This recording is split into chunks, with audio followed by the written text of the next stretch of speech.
নমস্কার। সৎকথায় প্রতিদিনের প্রার্থনার ধারাবাহিক অনুধ্যানে ৩৭৮তম পর্বে আপনাদের সকলকে স্বাগত জানাই। আজকের এই সুন্দর পুণ্য প্রভাতে, ঠিক গুরু পূর্ণিমার প্রাক লগ্নে, কারণ আর দুদিন পরেই আমাদের কাছে সেই গুরু পূর্ণিমা, যেখানে আমরা জগতের পরম গুরু পরমেশ্বরকে, সেই সচ্চিদানন্দ পরব্রহ্মকে আভূমি প্রণতি নিবেদন করব, শ্রদ্ধা জ্ঞাপন করব। ঠিক তার আগেই আমরা আজকে মুক্তপ্রাণ হনুমানজিকে নিয়ে একটু স্মরণ মনন করব। সেই স্মরণের শুরুতেই আমরা একটুখানি হনুমানজির স্তবটির একটু অংশ স্মরণ করছি। অতুলিত বলধামং হেম শৈলাভ দেহং দনুজবন কৃষাণু জ্ঞানী নাম অগ্রগণ্যম সকল গুণনিধান বানরানামধীশং রঘুপতি প্রিয়ং বাতজং নমামি। অর্থাৎ অতুলিত শক্তির ভাণ্ডার, স্বর্ণগিরি সুমেরু পর্বতের ন্যায় কাঞ্চন কান্তিযুক্ত দেহধারী, রাক্ষসরূপী অরণ্যকে ভস্মীভূত করতে অগ্নির ন্যায় তেজস্বী, জ্ঞানীগণের মধ্যে অগ্রগণ্য, সকল গুণের আধার, বানরকুলের অধীশ্বর শ্রীরামের প্রিয় ভক্ত পবনপুত্রকে আমরা প্রণাম করি। আজকে আমরা পবনপুত্র হনুমানকে নিয়ে একটু স্মরণ মনন করব। আমরা সৎকথায় এই প্রতিদিনের প্রার্থনায় কাককে নিয়ে আলোচনা করেছি। আমরা এই সৎকথায় প্রতিদিনের প্রার্থনায় কুকুরকে নিয়ে আলোচনা করি, যে আধ্যাত্মিক জীবনে কুকুর আমাদের কত সহায়কপূর্ণ। সেই প্রথম দিকে একেবারে 100 অতিক্রান্ত কোনো পর্বে আমরা আলোচনা করেছিলাম। আপনারা প্রাণারাম চ্যানেলের সাথে যোগাযোগ করলে তার লিঙ্কটি পেতে পারেন। বা আমরা যেটি বলেছি যে সমস্ত অনুষ্ঠান শেষের মুখে আমরা একেবারে ক্যাটালগিং অনুষ্ঠান সূচি প্রকাশ করা হবে, সেখানে ইউটিউব লিঙ্কের সাথে প্রত্যেকটি বিষয় আলোচনা যেটি হচ্ছে সেটি বলে দেওয়া থাকবে। তো সেই রকম আজকে আমাদের আলোচনার বিষয়বস্তু বা আমাদের অনুধ্যানের বিষয় পবনপুত্র হনুমান। এবং সেই হনুমানের কথা বলতে গেলেই আমরা ভগবান শ্রীরামকৃষ্ণ পরমহংসদেবের কথামৃতের একটু অংশ, যেটি ঠাকুর বলছেন নন্দ বসুর প্রতি, তুমি সংসারে থেকে ঈশ্বরের প্রতি মন রেখেছ, এ কি কম কথা? যে সংসার ত্যাগী সে তো ঈশ্বরকে ডাকবেই, তাতে আর বাহাদুরি কি? কিন্তু সংসারে থেকে যে ডাকে সেই ধন্য। যে ব্যক্তি 20 মণ পাথর সরিয়ে তবে তো দেখে। অর্থাৎ ঠাকুর এই সংসারী মানুষদের, আমরা বারবার বলেছি গৃহই হলো গৃহস্থের আশ্রম, আমরা বারবার বলেছি যে গৃহস্থ আশ্রম জ্যেষ্ঠ আশ্রম। কারণ এই গৃহস্থ যদি সৎ গৃহস্থ হয়, তার থেকে এই জগতের সমস্ত সন্ন্যাসী বা সৎ মানুষের পরবর্তী প্রজন্ম সৃষ্টি হয় এবং তারাই জগৎকে ধারণ করেন। এবং তারা এই সৎ গৃহস্থ সংসারী মানুষ যখন ভগবানের পূজা করেন, ভগবানকে আরাধনা করেন, ভগবানকে প্রার্থনা করেন, তখন তারা ধন্য। সেইটি ঠাকুর নন্দ বসুকে বলছেন। এবং তারপরেই বলছেন যে একটা ভাব আশ্রয় করে তাকে ডাকতে হয়। হনুমানের জ্ঞান ভক্তি, নারদের শুদ্ধা ভক্তি। অর্থাৎ এই যে ভক্তির পর্বে আমরা আলোচনা করেছি, সেখানে নানান রকমের ভজনং ভক্তি, ভঞ্জনং ভক্তি, ভাগভক্তির কথা বলা হয়েছে।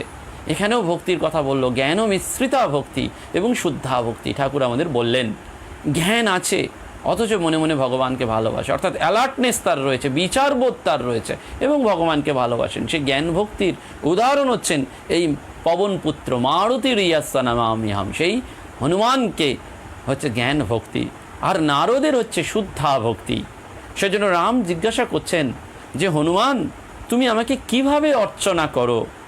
তখন হনুমান বলছেন, কখনো দেখি তুমি পূর্ণ, আমি অংশ, কখনো দেখি তুমি প্রভু, আমি দাস। আর রাম যখন তত্ত্বজ্ঞান হয় তখন দেখি তুমি আমি, আমি তুমি। অর্থাৎ তত্ত্বজ্ঞান হচ্ছে যখন, তখন আর ভেদাভেদ থাকছে না। ওই নুনের পুতুল সমুদ্র মাপতে গিয়ে নিজেই গলে চলে গেল। এই যে মিশে যাওয়া, আমি তুমি হারিয়ে যাওয়া, এই অখণ্ড চিদাকাশে বোমাকাশে নিজেকে আমরা মিলিয়ে দিলাম। তার কথা চিন্তা করতে করতে, স্বরূপের কথা চিন্তা করতে করতে স্বস্বরূপ প্রাপ্ত, নিত্য প্রাপ্ত হয়ে গেলাম। এবং এইটিই বলছেন যে তুমি আমাকে কিভাবে অর্চনা করো। বলছেন কখনো ভাবি তুমি পূর্ণ আমি অংশ, কখনো দেখি যে তুমি প্রভু আমি দাস। আর যখন তত্ত্বজ্ঞান হয় তখন দেখি তুমি আমি তুমি। তখন রাম নারদকে বললেন তুমি বর নাও। নারদ বললেন রাম এই বর দাও যেন তোমার পাদপদ্মে শুদ্ধা ভক্তি হয়, আর যেন তোমার ভুবন মোহিনী মায়ায় মুগ্ধ না হয়। কথামৃত, রামকৃষ্ণ কথামৃত এই যুগের পরম ভাগবত বেদ, যাই বলুন পঞ্চম বেদ। সেইখানে ঠাকুর এটি সুন্দর করে হনুমানের প্রসঙ্গ এনেছেন, নারদের প্রসঙ্গ এনেছেন। আমরা বহু প্রসঙ্গে সৎকথায় নারদের কথা স্মরণ মনন করেছি, এবং নারদকে নিয়েও হয়তো কোনো একটি পর্বে আমরা স্মরণ করব। আজকে আমরা এই হনুমানের জ্ঞান ভক্তি, অর্থাৎ কিভাবে তার এই জ্ঞান ভক্তি, এই হনুমান কেন প্রাণীকুলের মধ্যে এত বুদ্ধিমান, সৃষ্টি নিয়ে আলোচনা। সেজন্য আমরা প্রাক লগ্নে পবনপুত্র হনুমানকে প্রণাম করলাম। আমরা হনুমান চাল্লিশা অনেক ক্ষেত্রেই পাঠ করি জীবনের সংকট মুহূর্তে, এবং সংকটমোচন হনুমান জীবনের সমস্ত সংকটে পড়লে একেবারে তিনি বল দেন, বুদ্ধি দেন, ভরসা দেন, শক্তি দেন।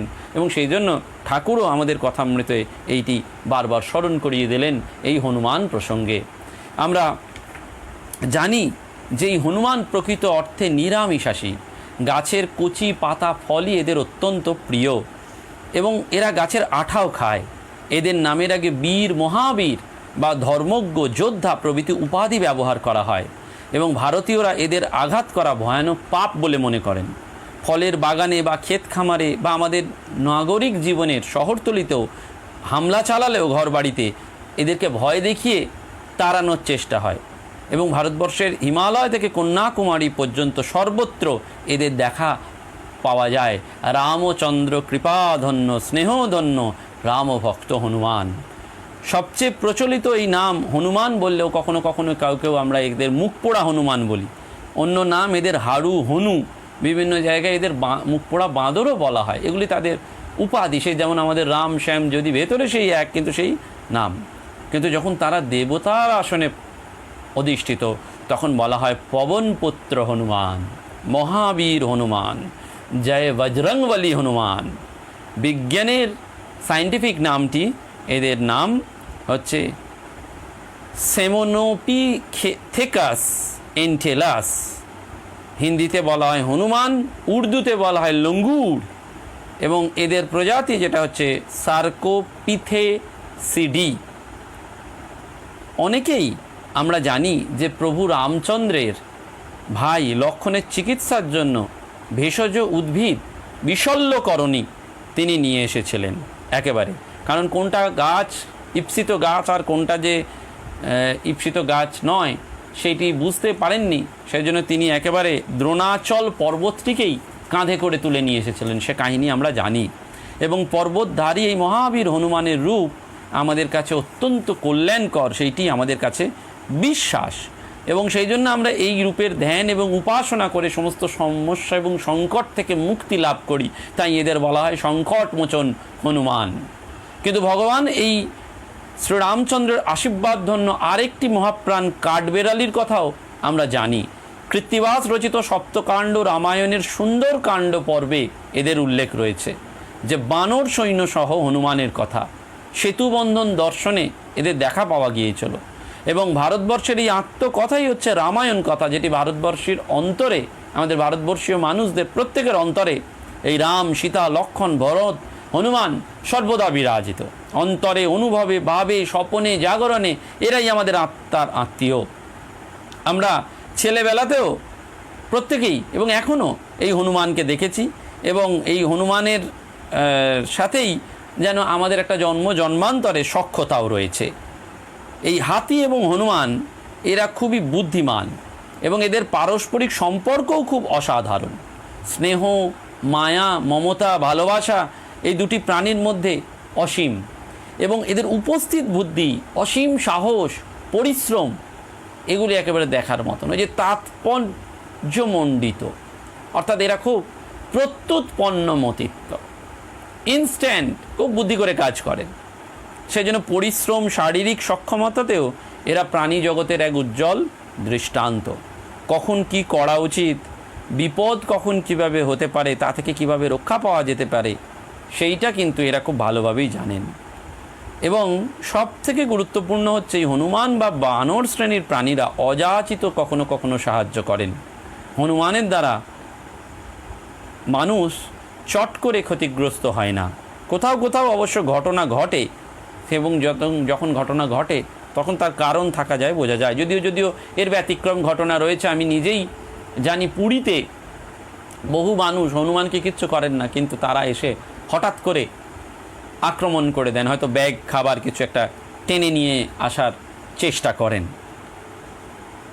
এবং এদের উপস্থিত বুদ্ধি এবং যে জ্ঞান কত উচ্চতায়, সেটা কেউ যদি কখনো অসুস্থ হয়ে পড়ে তারা বুঝতে পারেন যে এই হনুমান কতটা মানুষকে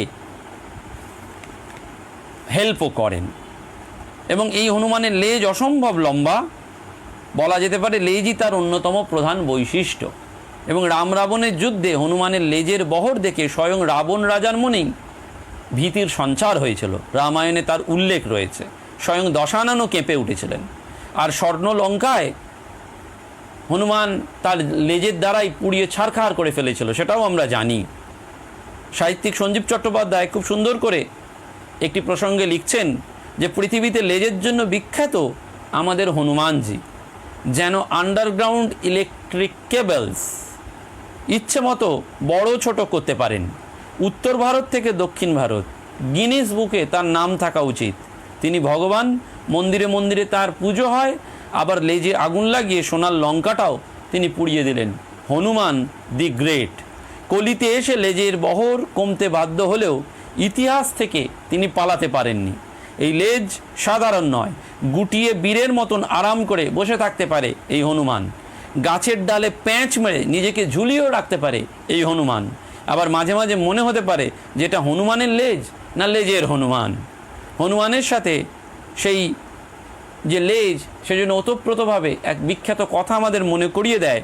যখন সোনার লঙ্কা আক্রমণ হয় তখন রাজসভায় বিভীষণ রাজাকে বলছেন, দূত অবদ্ধ। রাবণ রাজা বললেন, তবে কাজ নেই মেরে, লেজ পোড়ায় তার, দে বেটাকে ছেড়ে। কাপড় হনুর লেজ জড়ায় তখন, তেল ঢালি দিল জালি সেই দুষ্টগণ। হো হো করে হনুমান হেসে তাই সুখে, ঘষে দিল সেই লেজ দুষ্টদের মুখে। ছোট হলো তারপর ইঁদুর যেমন, খুলিয়া পড়িল তার দড়ির বাঁধন। এই সমস্ত প্রজাতির হনুমানেরই লেজ লম্বা। এ ব্যাপারে সোনালী হনুমানও এগিয়ে রয়েছে। সাহিত্যিক চিত্তরঞ্জন মাইতি সুন্দর করে বলছেন সেই জন্য, দাপিয়ে হনু লাফিয়ে বেড়ায়, কোনো বাঁধন নাই, ঘরে ঘরে জ্বলল আগুন, লঙ্কা পুড়ে ছাই। এই হনুমানের লেজের কত স্পিরিট, কত পাওয়ার। কিন্তু এই হনুমান নামকরণের পেছনে একটি কাহিনী রয়েছে। আমরা জানি না এই কাহিনীর কতটা সত্যতা সত্য, কিন্তু পুরাণ গল্প কথাও অনেকে বলেন। সেটি কীরকম না, শিশুকালে একদিন পবন পুত্র সূর্যোদয়ের সাথে সাথেই জেগে উঠলেন। মা অঞ্জনা তখন পাশে ছিলেন না। জবা কুসুম রঙের প্রভাত সূর্য দেখতে পেলেন এবং এক লাফে সূর্যকে মুখের কাছে ধরেন খাদ্যদ্রব্য মনে করে। অর্থাৎ হনুমান ঘুম থেকে উঠলেই তার কিছু খাবার চাই। তো সে ভাবছে যে কোথায় খাবার, ওই ঘুম থেকে উঠে মাকে দেখতে পাচ্ছে না, সূর্যকেই মনে করলো। সে এক লাফে গিয়ে তাকেই নিল। পূর্ণগ্রাস সূর্যগ্রহণ কাল থাকায় রাহুও ছিল শিশুর কাছাকাছি। তাকেও খাদ্য মনে করে শিশু ছুটে গেল তার কাছে। কোনো ক্রমে পালিয়ে বাঁচলেন রাহু। দেবরাজ ইন্দ্রকে সবিস্তারে সব জানানো হলো। ইন্দ্র ছুটে এসে দেখলেন শিশুটি আকাশ পথে সূর্যকে নিয়ে খেলা করছেন। শিশুটির হনু লক্ষ্য করে ইন্দ্র বজ্রের আঘাত করলেন। শিশুটি আহত হয়ে ভূমিতে পড়লেন। পবনদেব ছুটে এলেন মা অঞ্জনা। তারপরের ঘটনা দীর্ঘ। পবনদেব অত্যন্ত ক্রুদ্ধ হয়ে বাতাস প্রবাহ বন্ধ করে দিলেন। ফলে ত্রিভুবনের প্রাণী একেবারে ব্যাকুল হয়ে উঠল। যদি বাতাস বন্ধ হয়ে যায় তাহলে মানুষ মারা যাবে, সেই প্রাণী ব্যাকুল হয়ে উঠল, সৃষ্টি ধ্বংস হয়ে যাবে, এরকম ভাব। সকল দেবতা মিলে ঘোষণা করলেন যে আজ থেকে এই বালকের ওপর কোনো অস্ত্র শস্ত্রের প্রভাব পড়বে না। ইন্দ্রও এই ঘোষণা করলেন। শিশুটির হনু অর্থাৎ চোয়াল বজ্রাঘাতে ভেঙে গিয়েছিল, তাই সৃষ্টিকর্তা ব্রহ্মা বললেন আজ থেকে এই শিশুর নাম হলো হনুমান। তিনি আরও বললেন, হে পবনদেব, তোমার এই পুত্র বল বুদ্ধি এবং বিদ্যায় অগ্রগণ্য হবেন। ত্রিলোকে এই শিশুর সমকক্ষ কেউ হবেন না। এই শিশু ভগবান শ্রীরামচন্দ্রের নিষ্ঠাবান ভক্ত হবেন। এবং পবনদেব শিশুপুত্রকে সুস্থ করলেন এবং বাতাসও প্রবাহিত হতে আরম্ভ করলো। সেই শুদ্ধাভক্তির কথা ঠাকুর এই হনুমানের কথা বলছেন, যিনি মুক্ত প্রাণ। এবং এই সব হনুমানেরই হাত পা বেশ লম্বা, সরু, মুখ কালো, শরীরটি এদের ধূসর বা কালচে রঙের, কখনো কখনো বা একটু হালকা হলুদ ছোঁয়াও থাকে। শরীরটা ধূমসর মতন, বসে থাকলে দূর থেকে 2.5 ফুট বা তারও বেশি মনে হয়। আমেদাবাদে অনেক বাড়িতেই এই হনুমান থাকতো যাদের লেজ বা আছে, যাদের লেজ প্রায় 3-3.5 ফুট।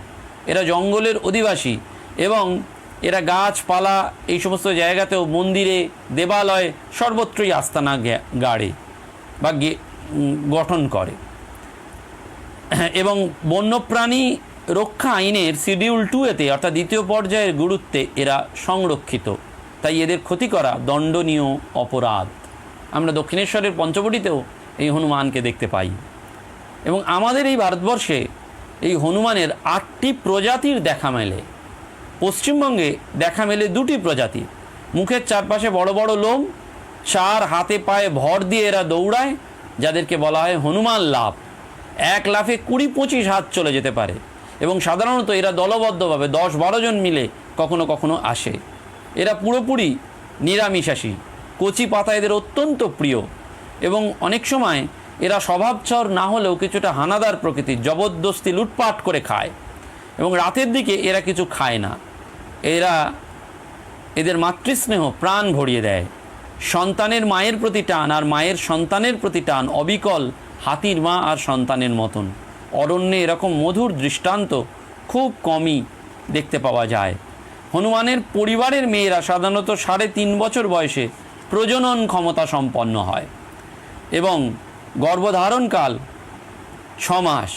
মা হনুমান সন্তানের প্রতি একেবারে নিবেদিত প্রাণ থাকে। প্রথম 6টি মাস চোখের আড়াল করে না তার আদরের ধনকে। আর মেয়ে হনুমানের তারা থাকেন এবং সন্তানের প্রসবের আগে প্রসূতি বেদনা যখন খুব কঠিন হয়, তখন তারা ধাত্রীর কাজ করে 5 থেকে 10 জন অন্য হনুমান তারা সেই কাজটি করে থাকেন।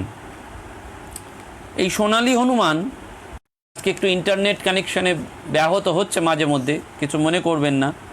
এবং এই হনুমানের অত্যাচারে মানুষ অতিষ্ঠ এরকম খবরও আমরা মাঝে মধ্যে পেয়ে থাকি। বিভিন্ন শহরে চা বাগানে এরা মাঝে মধ্যে উৎপাত করে। হনুমারা একটা বিচিত্র সম্প্রদায়। এরা যাযাবর গোত্রের। হতদরিদ্র মানুষগুলো নানান জায়গায় ঘুরে বেড়ায়, সাময়িক আস্তানা তৈরি করে। লজ্জা নিবারণের জন্যে তারা ছেঁড়া ফাটা কাপড় পরে, কিন্তু কাক মারা পাখি মারার মতন হনুমারা একটা দল। এরা হনুমান দেখলেই শিকার করে, হনুমানের মাংস খায়। কেউ বা পাখি বা বন্য বেড়ালও শিকার করে।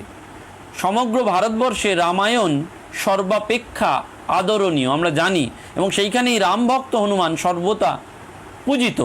কিন্তু তবুও এমন একটি সম্প্রদায় এই ভারতবর্ষেই রয়েছে যারা হনুমানকে তাড়া করেন। এরা বেদে শ্রেণীর এবং মাংস জাতীয় খাদ্যের জন্যই এই বিচিত্র জীবনযাত্রা এরা পালন করেন এবং হনুমানকে এরা মারেন। হনুমানের লীলা অপরিসীম। অঞ্জনানন্দ নন্দন বীর হনুমান জগতের সমস্ত হনুমানের মধ্যেই যেন এক ঐশ্বরিক ক্ষমতা, এবং বহু মানুষকে একেবারে তিনি রক্ষাও যেমন করেন, আবার তিনি নিজের সুতীক্ষ্ণ নখ দ্বারা নিজের বক্ষস্থল চিড়ে সীতারামের মনোহর বিগ্রহ দেখিয়ে থাকেন, যেটি আজও ভক্ত হৃদয়ে বা ভক্তের বাড়িতে বাড়িতে পূজিত হয়। তার প্রতিটি রোমকূপ থেকে ধ্বনিত হয়েছিল জয় রাম, জয় সীতারাম। হনুমান ছিলেন সুগ্রীবের বন্ধু।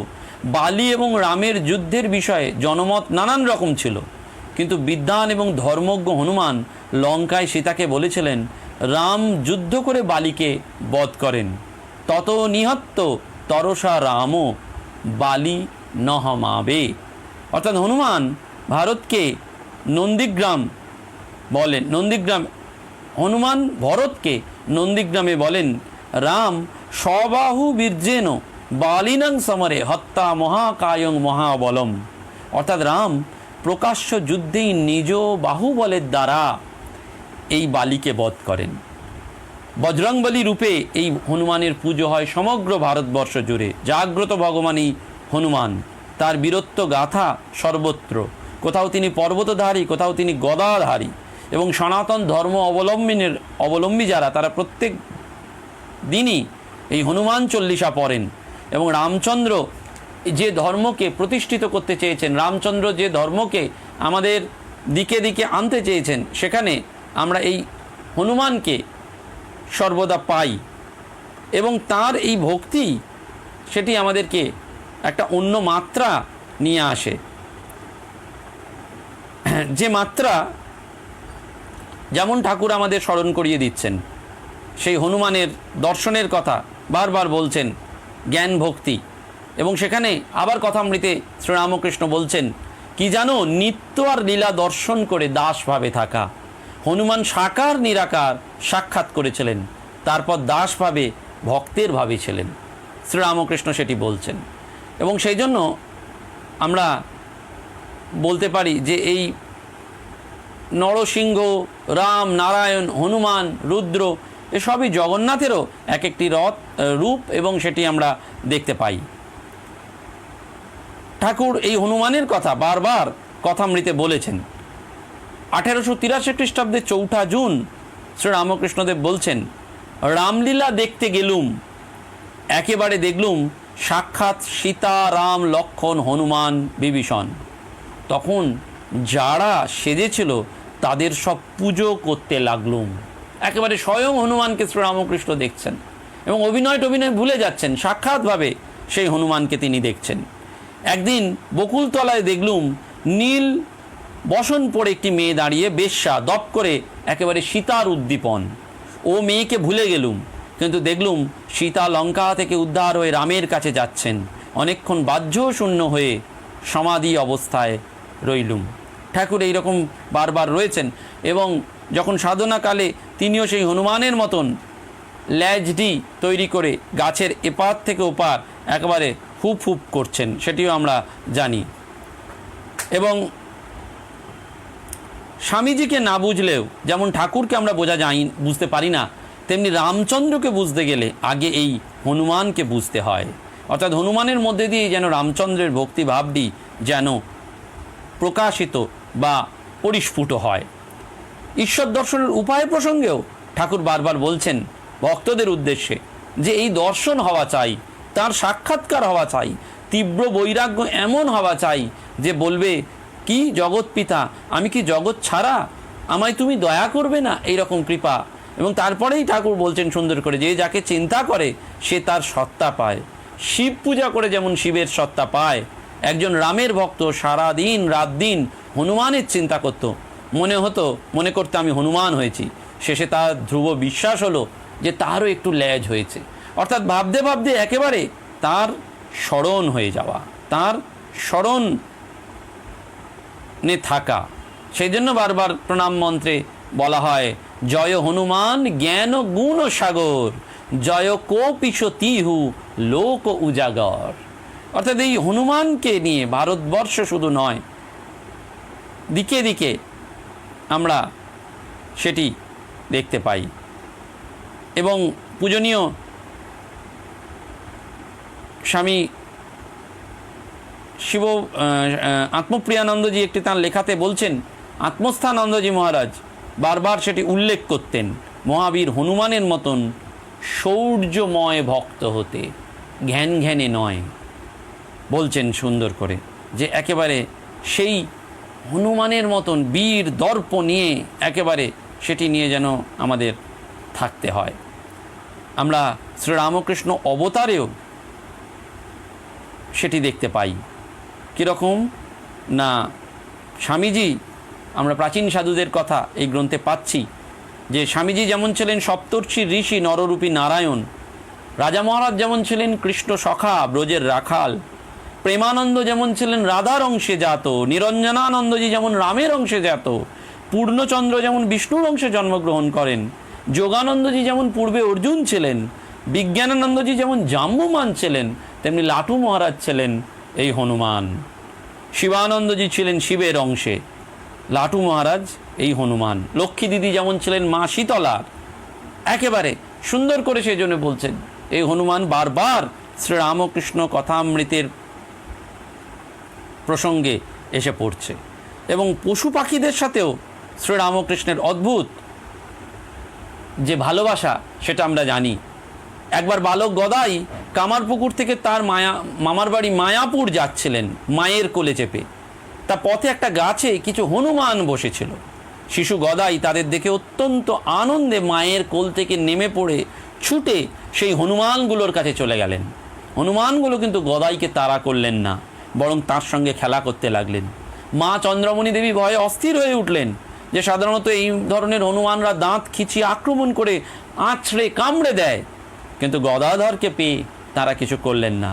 পুথিকার অক্ষয় কুমার সেন পরবর্তীকালে বলেছিলেন নিশ্চয়ই তারা গদাধরের মধ্যে তাদের চিরকালের আরাধ্য ভগবান শ্রীরামচন্দ্রকে দেখতে পেয়েছিলেন। আমরা সেটা বুঝতে পারিনি, তারা দেখতে পেয়েছিলেন। সেই জন্য তারা কিন্তু একেবারে ওইটি তাকে নিয়ে যেন মানে ভালোবাসায় মজেছিলেন। পূজনীয় ভূতেশানন্দজি মহারাজ তিনিও বলছেন সুন্দর করে, মনে রাখবে বিভিন্ন রূপেই তিনি, তার এই বিভিন্ন রূপের মধ্যে যে কোনো একটি রূপকে ভালোবাসবে, একটি রূপকে আপন বলে মনে করবে। হনুমান রাম রূপ চাইতেন আর গরুড় নারায়ণ রূপকে। শ্রীরামচন্দ্রকে নাগপাশ থেকে মুক্ত করতে এসে রামচন্দ্রের কাছে গরুড় প্রার্থনা করেছিলেন, হে প্রভু তুমি নারায়ণ রূপে আমাকে দেখা দাও। শ্রীরামচন্দ্র বললেন এখানে হবে না, কারণ এখানে হনুমান রয়েছেন, ভক্তের মনে আঘাত লাগবে। গরুড় তখন তার পক্ষ বিস্তার করে ঘরের মতন করলেন, তার ভিতরে শ্রীরামচন্দ্র নারায়ণ রূপে গরুড়কে দেখা দিলেন। অর্থাৎ যে যে রূপে ভগবানকে প্রার্থনা করবেন সে সেই রূপেই তাকে পাবেন। এবং হনুমানকে সেই জন্য একজন জিজ্ঞাসা করেছিল যে আজ কি তিথি? হনুমান বললেন আমি বার তিথি নক্ষত্র সব কিচ্ছু জানি না, আমি কেবল এক রাম পাদ পদ্ম জানি। অর্থাৎ আমাদের আর অন্য কিচ্ছু চিন্তা নেই, ডেস্টিনি এক। ঠাকুর বলছেন তার কথামৃতে, আমি বার তিথি নক্ষত্র সব ভুলে যাচ্ছি, তার চিন্তা করতে করতে ওই হরি সে লাগি রহ ভাই তেরা বনত বনত বনি যাই, আমরা যেন একেবারে রাম পাদ পদ্মে মিলিত হয়ে যাচ্ছি। সেই জন্য তিনি বার নক্ষত্র তিনি কিচ্ছু জানেন না। এবং আমরা আরেকটি ঘটনাও মজা করে আমরা অনেককে হনুমানও বলি, কিন্তু সেই হনুমানের কথা আমরা যেটিকে বলবো যে মজা করে আনন্দ করে, সেই রকম হনুমানজির একটি বহু পুরাতন ছবি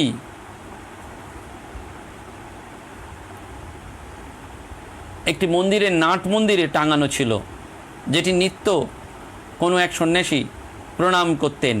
এবং ওই ছবিটির দিকে আঙুল দেখিয়ে বললেন হনুমানজির হৃদয়ে যেমন ইষ্ট দেবতা রামচন্দ্র রয়েছেন, তেমনি তোমরাও ভাবতে চেষ্টা করো যে তাঁর অর্থাৎ তোমার হৃদয়ে যেন ভগবান একসাথে রয়েছেন। স্বামীজির শেষ ইচ্ছা ছিল বেনারসে রামকৃষ্ণ মিশন আশ্রম করা এবং বিশ্বের আর কোথাও রামকৃষ্ণ আশ্রমের সঙ্গে যেটি মিলবে না।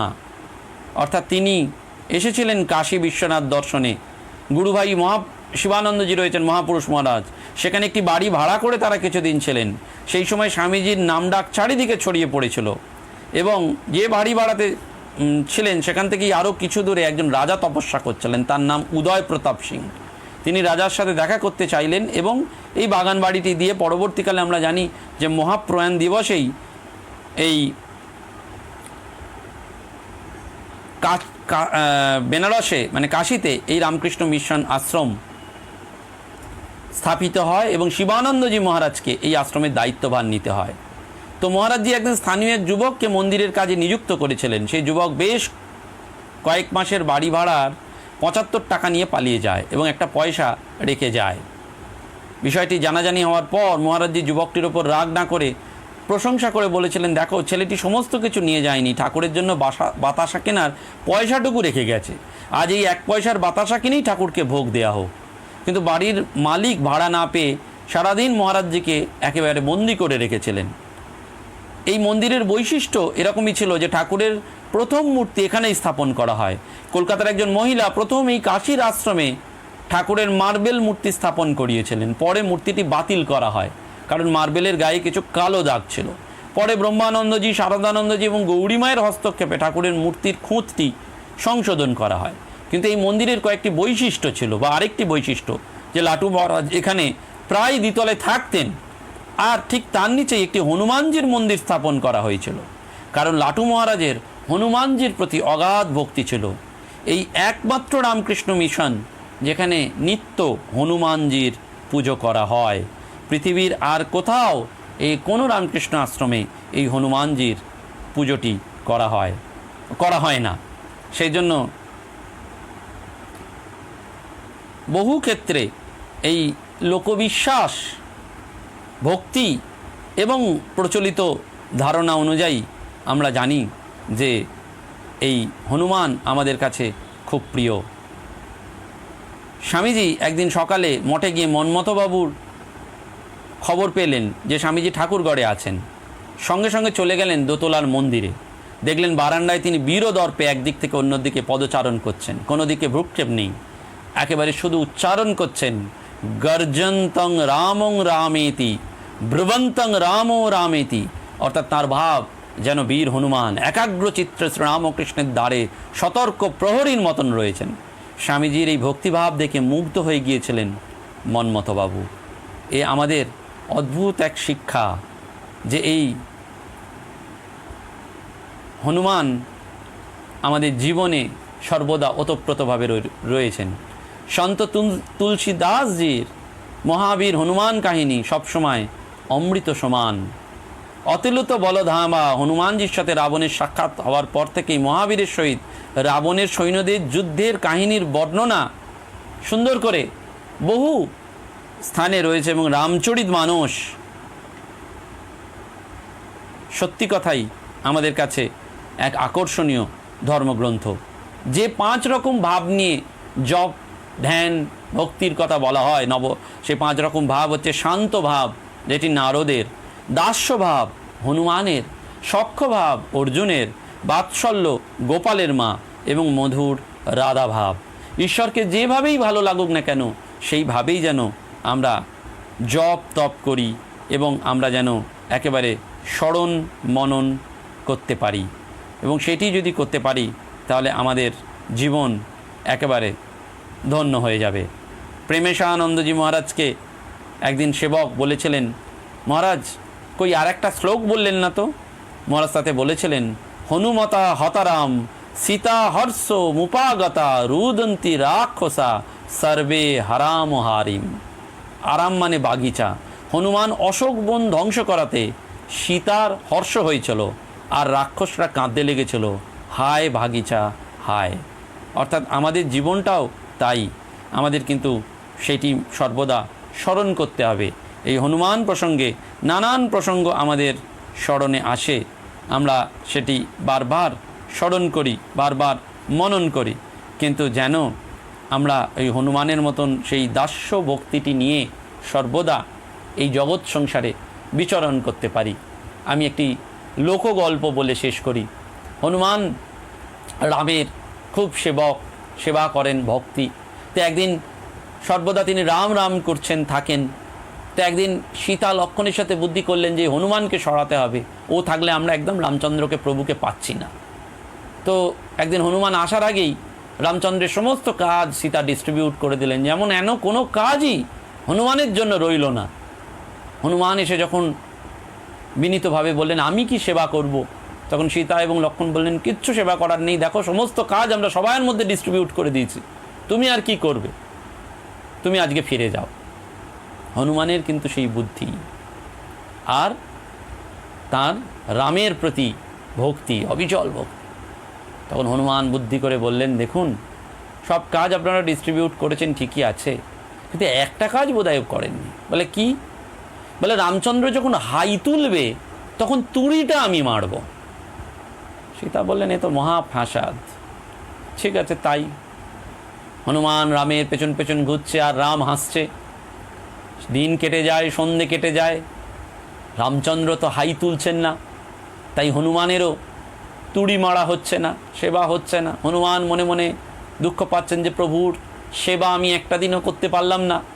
আর সীতা আর লক্ষ্মণের খুব আনন্দ। যখন মধ্যরাত্রি প্রায়, তখন সীতা দেবী লক্ষ্মণকে বলছেন যে এবার হনুমানকে বলো ফিরে যেতে, আজকে তো আর ওর সেবা করা হলো না। যখন লক্ষ্মণ সেটি নিবেদন করছেন, তখন হনুমান বলছেন, হ্যাঁ প্রভু ঠিকই বলেছেন, আজকে আমাকে প্রভু সেবা করতে দিলেন না, সব দিন তো আর সুযোগ দেন না, আজকে আমার কপাল খারাপ। এইরকম বলে যখন ফিরে যাবেন এরম উদ্যত হচ্ছেন, প্রভু তো ভক্তের বাসনা জানেন, ভক্তের মনের ইচ্ছা জানেন, তিনি তো বাঞ্ছা কল্পতরু। হনুমান যেই ফিরে যাবেন ওই মধ্যরাত্রে একটু এগোচ্ছেন, তখন রামচন্দ্র বড় একটা হাই তুলেছেন। আর হনুমান একেবারে লাফিয়ে পড়ে রামচন্দ্রের মুখে তুড়ি মেরে বলছেন, জয় শ্রীরাম, ভক্ত বৎসল করুণা ঘন রাম, সেজন্য যত্র যত্র রাম কথা, তত্র তত্র হনুমান কথা। অর্থাৎ যেখানে যেখানেই রাম কথা হয়, হনুমান আসেন, হনুমান শোনেন। আবার যেখানে যেখানেই হনুমানের কথা স্মরণ হয়, সেখানে সেখানে তার প্রভুকেও বন্দনাই করা হয়। এই গুরু ভক্তি, এই দাস্য ভক্তি যেন আমাদের জীবনে অটুট হয়। এই হনুমান মুক্ত প্রাণ পবনপুত্র হনুমানের কথা, আজকের সৎকথার প্রসঙ্গ, আমরা আজকে যেন তার কথা ভাবতে ভাবতে দিনটিকে অতিবাহিত করতে পারি। নমস্কার, ধন্যবাদ।